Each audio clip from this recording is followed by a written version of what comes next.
রোহিত একটা সাধারণ সিম্পল একটা প্রেমের গল্প, যে প্রেমটা আমরা এখনকার সময় দেখি না, আমরা হাতড়াই বা খুঁজি বা আমরা হারিয়ে ফেলেছি এই সময়ে।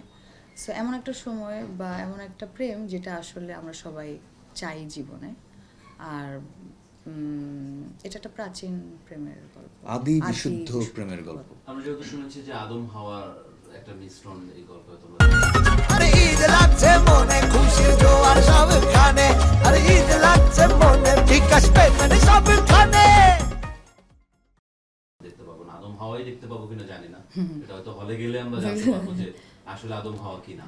বাট বিষয় হচ্ছে যে আমরা যেই প্রেমটা শুনে আসি কাব্যগ্রন্থে বা বইয়ের পাতায় যা আমরা শুনি, সেই প্রেমটাকে আসলে এখনকার সময় এক্সিস্ট করে কোনো ভাবে 1%? এই জন্য রোহিত দেখতে হবে, ওই আসলেই তাই, ওই এক্সিস্ট করে না। করে না, দেখে অথবা- বুঝতে হবে আসলে কি আমি যে মানুষটা ওটা বা আমরা যাই যেটা দেখছি এটার সাথে কি কোনো রকম হ্যাঁ। আমার মধ্যে ওই বোধটা আছে বা অনুভূতিটা কি এখন এক্সিস্ট করে।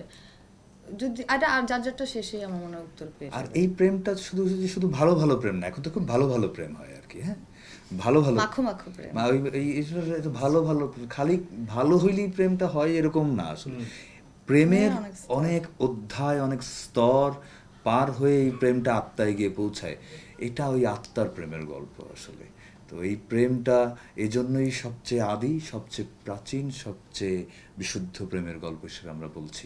আর এত বিশুদ্ধ প্রেমের গল্প যদি এই মুহূর্তে দর্শক না দেখে তাহলে কেমন হবে? আমার খুব জানতে ইচ্ছে করতেছে, মানে এই প্রশ্নটা আপনার করতে ইচ্ছে করতেছে, ভাই ভালো প্রেমের ডেফিনিশন কি ডেফিনেশনটা আমার মনে হয় ছবিটা দেখলে বোঝা যাবে।